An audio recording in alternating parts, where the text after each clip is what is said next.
दोस्तों, जरा इस कंट्राडिक्शन को समझिए। वह देश जिसने दूसरे विश्व युद्ध के बाद पूरी दुनिया से यह वादा किया था कि वह दोबारा कभी हथियार नहीं उठाएगा, आज उसी वादे पर दोबारा सोचने को मजबूर है। लगभग 7 डेकेड्स तक जापान ने खुद को मिलिट्री पावर से कॉन्शियसली दूर रखा। उसके कॉन्स्टिट्यूशन के आर्टिकल 9 में साफ लिखा गया कि जापान युद्ध नहीं करेगा, हमला नहीं करेगा और सिर्फ आत्मरक्षा तक सीमित रहेगा। लेकिन इतिहास हमें यह भी सिखाता है कि जब दुनिया बदलती है तो सिद्धांत अगर जड़ हो जाएं तो वही सिद्धांत किसी देश के लिए खतरा बन जाते हैं। आज जापान ठीक उसी मोड़ पर खड़ा है। सेकेंड वर्ल्ड वॉर के बाद जापान ने अपनी security responsibility practically United states को सौंप दी थी।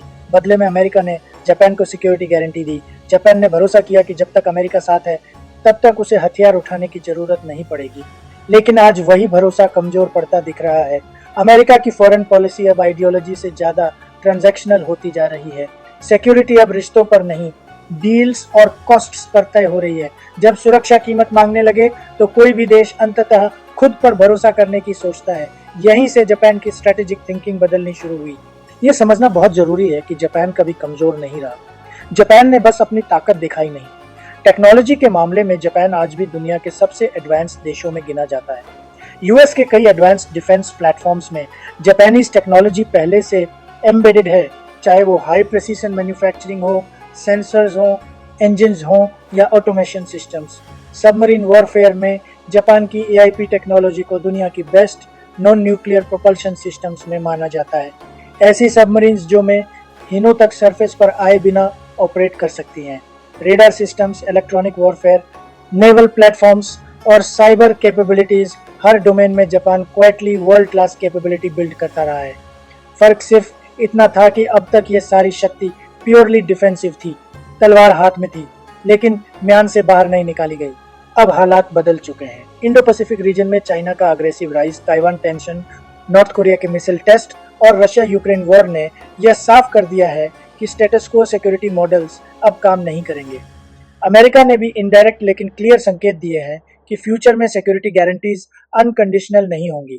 इसके बाद जापान ने तय किया कि अब अपनी रक्षा की जिम्मेदारी खुद उठानी होगी। इसी वजह से जापान ने डिफेंस बजट को जीडीपी के करीब 2% तक ले जाने का फैसला किया, जो उसकी पोस्ट वॉर हिस्ट्री में एक बड़ा शिफ्ट है। कॉन्स्टिट्यूशन रीइंटरप्रिटेशन, डिफेंस लॉज में बदलाव, वेपन्स एक्सपोर्ट रूल्स में रिलैक्सेशन, ये सब इसी नई सोच का हिस्सा है। लेकिन जापान ये रास्ता अकेले नहीं चलना चाहता। उसे एक ऐसा पार्टनर चाहिए जो रिलायबल हो, टेक्नोलॉजिकली कंपैटिबल हो और जिसकी स्ट्रेटेजिक थिंकिंग फ्यूचर ओरिएंटेड हो। और यहीं पे इंडिया का नाम सबसे ऊपर आता है। जापान अब ओपनली मल्टी डोमेन वॉरफेयर की बात कर रहा है, यानी लैंड, सी, एयर, स्पेस और साइबर, सबको एक इंटीग्रेटेड नेटवर्क में जोड़ना। इस स्ट्रैटेजी में इंडिया की रोल बेहद क्रिटिकल मानी जा रही है। इंडिया पहले ही फ्यूचर वॉरफेयर की तैयारी में काफ़ी आगे है। Network centric warfare, drones, satellites, naval expansion, indigenous weapons programmes, India लगातार इस दिशा में मूव कर रहा है। यही कारण है कि जापान को इंडिया में सिर्फ एक का आरटीएनर नहीं बल्कि स्ट्रेटेजिक मिरर दिखाई देता है। इसी कंटेक्स्ट में जापान ने इंडिया के एडवांस्ड मीडियम कॉम्बैट एयरक्राफ्ट अमका प्रोग्राम के लिए अपना सबसे एडवांस्ड जेट इंजन ऑफर किया। यह इंजन है XF9XF91 फैमिली, जिसे जापान की डिफेंस एजेंसी ATLA और IHI कॉरपोरेशन ने ज्वाइंटली डेवलप किया है।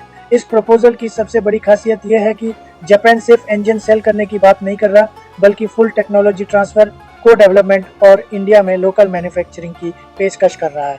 डिफेंस टेक्नोलॉजी में यह लेवल का ओपननेस बेहद रेयर माना जाता है। अगर यह डील आगे बढ़ती है तो इंडिया के फाइटर जेट इंजन इकोसिस्टम के लिए यह एक गेम चेंजर साबित हो सकती है। जापान इस ऑफर के साथ उन 4 देशों में शामिल हो गया है जो अमका इंजन रेस में है। ब्रिटेन, फ्रांस और यूनाइटेड स्टेट्स पहले से इस कंपटीशन में मौजूद हैं। लेकिन जापान का प्रपोजल इसीलिए अलग दिखता है क्योंकि वो टेक्नोलॉजी शेयरिंग को लेकर कंपैरेटिवली ज्यादा ओपन नजर आता है। XF9 इंजन को दुनिया के सबसे पावरफुल लो बाईपास टर्बोफैन इंजन्स में गिना जाता है। ड्राई थ्रस्ट में यह 11 टन से ज्यादा, आफ्टर बर्नर के साथ 15 टन से ज्यादा थ्रस्ट जनरेट करता है और फ्यूचर अपग्रेड्स में इसे 20 टन तक स्केल किया जा सकता है।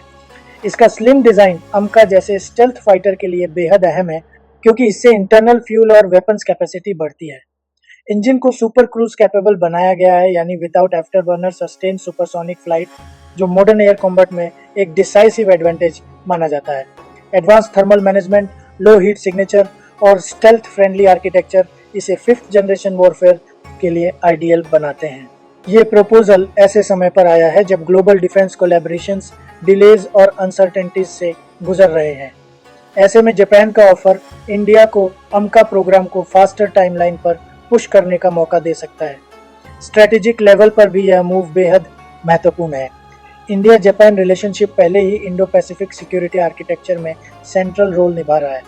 अगर एरोस्पेस इंजन कोलैबोरेशन भी इस पार्टनरशिप का हिस्सा बनती है तो ये दोनों देशों को डिफेंस टेक्नोलॉजी में एक बिल्कुल नए स्तर पर ले जा सकती है। हालांकि ग्राउंड रियलिटी यह भी है कि अमका के इनिशियल वेरिएंट्स के लिए अमेरिकन इंजन और लेटर ब्लॉक्स के लिए फ्रेंच कोलैबोरेशन ऑलमोस्ट फाइनल मानी जा रही है। लेकिन जापान का ऑफर इक्वेशन को कॉम्प्लेक्स और इंटरेस्टिंग जरूर बना देता है। बड़ा सवाल यही है, क्या जापान धीरे धीरे अमेरिका पर अपनी डिफेंस डिपेंडेंस कम कर रहा है? और अगर फ्यूचर में हालात और बिगड़ते हैं तो क्या जापान अपनी तलवार म्यान से बाहर निकालने के लिए तैयार है? दोस्तों, अब सवाल आपसे है, क्या इंडिया को जापान के साथ डिफेंस और एरोस्पेस टेक्नोलॉजी में और गहराई से आगे बढ़ना चाहिए? और क्या जिन क्षेत्रों में इंडिया मजबूत है वहां जापान को भी स्ट्रेटेजिक सपोर्ट देना चाहिए? हाँ या नहीं? अपनी राय कमेंट बॉक्स में जरूर लिखिएगा। अगर आपको डिफेंस और वर्ल्ड अफेयर्स की ऐसी डीप नॉइज फ्री एनालिसिस पसंद आती है तो चैनल को सब्सक्राइब कीजिए और बेल आइकॉन दबाइए। फिर मिलेंगे एक और बड़ी जियोपॉलिटिकल स्टोरी के साथ। जय हिंद, जय भारत। मैं Ravish Kumar signing off. Thank you.